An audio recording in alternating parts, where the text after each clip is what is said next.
The sportsbooks don't want you to know this, but every time you log into a sportsbook, the platform has been designed to make you look at only bad bets right away. So I'm going to show you in this video exactly what those bad bets are and how you can avoid them. So let's peel back the curtain so I can show you exactly how to avoid the worst bets in sports betting and actually flip it so that way you know exactly what you should be putting in every single day so you could actually win rather than donate. So when you first log into a sportsbook, for an example, what I'm about to show you right here, this screenshot right here, you will see parlays. Parlays they throw at you. Why? Because it gravitates your eyeballs to seeing plus money numbers. Okay, so for the example that I'm just showing you right here, the number that pops out is plus money, right? That plus money number pops right out to somebody's eyeballs and they think, wow, if I put down $100 on this, I could win almost $3 grand. That's what they're thinking they can win almost $3,000 because of that play right there.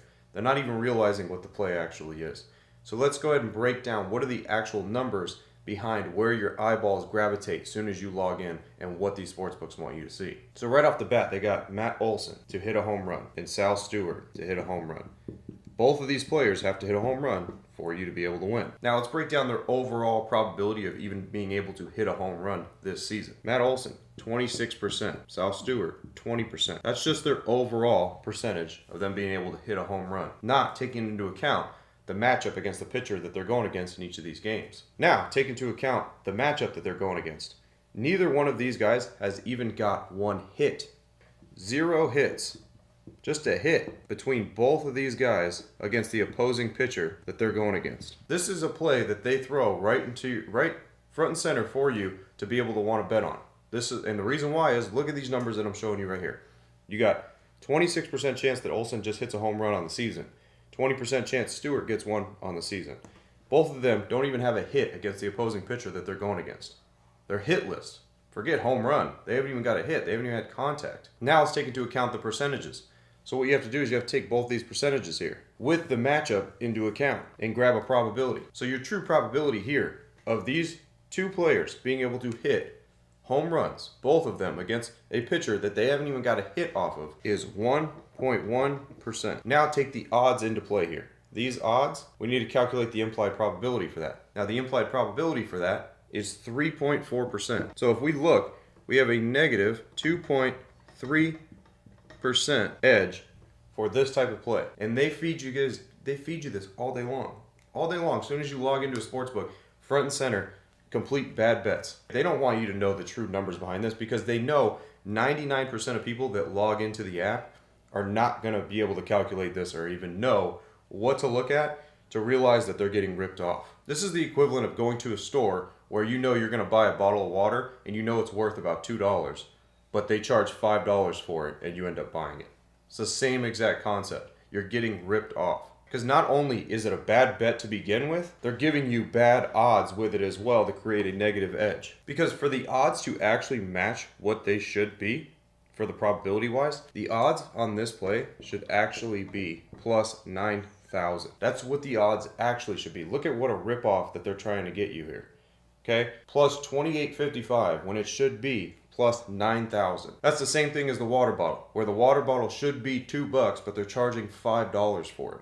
And the only reason they get people to fall for this is because of this number. This number isn't even a good number. And people still fall for it because they think like this right here. Oh, I put down 100 and I'll win almost $3,000. But don't even realize that the number should actually be this. You should be able to put down 100 to make 9,000 because of the odds of this actually occurring. Now let's flip it. Let me show you a play that they hide deep into the sports book that you almost impossible to be able to find unless you know exactly where to go and what to look for, where that can actually give you that positive edge and you could actually win long term, where it's like you went into a store knowing that the bottle of water was $2 and they end up giving it to you for 50 cents. So now if we take a look at a pitcher prop here, let's say for Yamamoto, and we're going to look at him for hits allowed. So how many hits he's going to be able to give up in a game. We get two options here that can be a bit outrageous for somebody that's looking and paying attention and seeing these type of numbers. I'm explaining to you why 99% of people think it's outrageous, but how the 1% actually profit from that.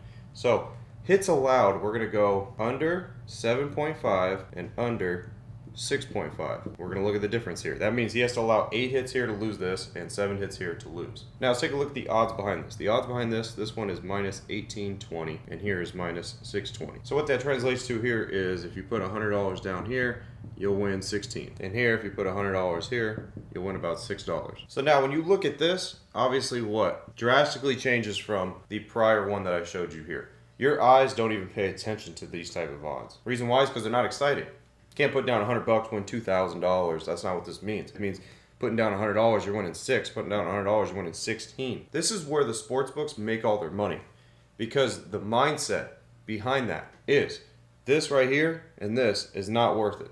Why would I ever wager $100 to win 16 bucks? Why would I wager $100 to win $6? There's no reason for that. That's the mindset behind 99% of the people that bet on sports. The reason why is because they have a gambler's mindset. Okay, the gambler's mindset behind that is what? If I'm putting down $100, I need to at least double my money. That's a gambler's mindset. That's not an investment mindset.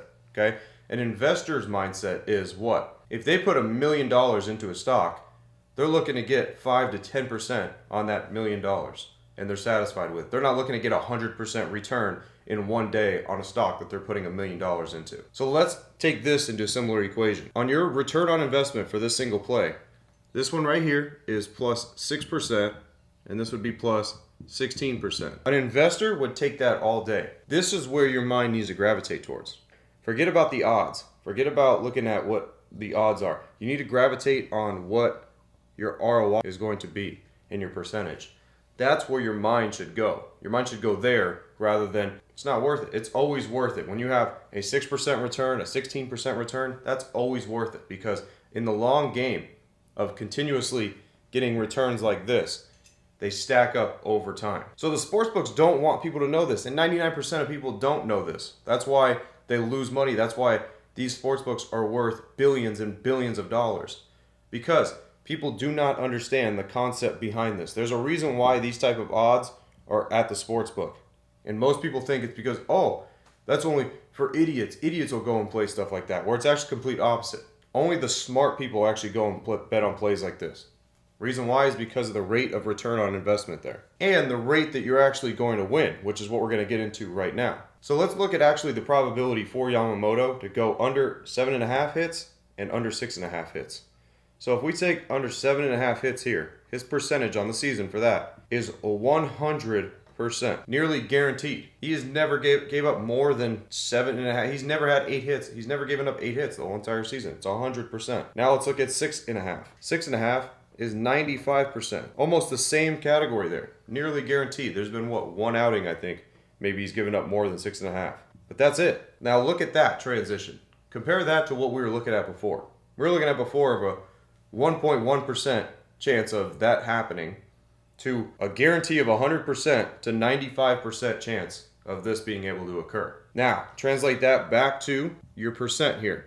So the reason why sportsbooks don't want you to know this, they don't want you to know this type of math that I'm showing you right here, because if you knew this, you would never play that stuff that I showed you in the beginning, and you would only focus on this, and you would be gaining a little bit of money every single time you're playing rather than donating and keep going in your pocket and keep giving money. You would never do that. You would only play these types of plays, because look at the rate that you're winning. You would almost be winning every single time. There would be no losing. You would never have to go in your pocket and redeposit. You would never have to do that, which the sportsbooks don't make money if you don't do that. That's why this math is hidden from you, and people don't know this type of math. That's why 99% of the people will choose what I showed you before, because their eyeballs gravitate towards the big odds. Your eyes don't gravitate towards putting $100 down and winning 16 bucks. They just don't. But that's where the smart people actually gravitate towards. Now let's take a look at the water bottle analogy here. Like I said, you walk into a store, you know it's worth $2. Well, how much are they selling it to you for? Here, we got minus 1820 here, okay? With a 100% guarantee that that would happen. What is the actual implied probability? What are they selling it for? Well, they're selling it for 94%. That's their implied probability. So you have a 6% edge there. That's the similar as going into the store, $2 water bottle, they're giving it to you for $1. You're getting a discount. You're getting a deal. You're not getting ripped off there. Let's take a look at this one. 95% on a minus 620. The actual implied probability for that is 86%. That's an edge of 9%. So that's like going in there. you know the water bottle is worth $2 and they're selling it to you for 50 cents. Again, you're getting a discount and you're getting a deal. This is where you beat the sports books. This is how you win. The other one that I showed you is how you lose and how you donate and how you fill their pockets up instead of filling up your own. It's really as simple as that. You follow the math and the math will prove exactly where the money is going to be. Now, if you want to fast forward through this and you want these type of plays delivered to you daily using the Linemaker AI chatbot, which you literally just type in, give me the plays that are 100% or 95% or 90%, and it spits it out in seconds so you don't have to do all the manual work behind it and waste hours among hours. Make sure you guys click the link in the description so you can start your trial and see exactly what it looks like to actually win and find the real math behind the sports books rather than donating and losing all your money on bad bets. As always, I'm Frank with Linemaker Sports. I'll see you guys in the next video. Till then, I'm out.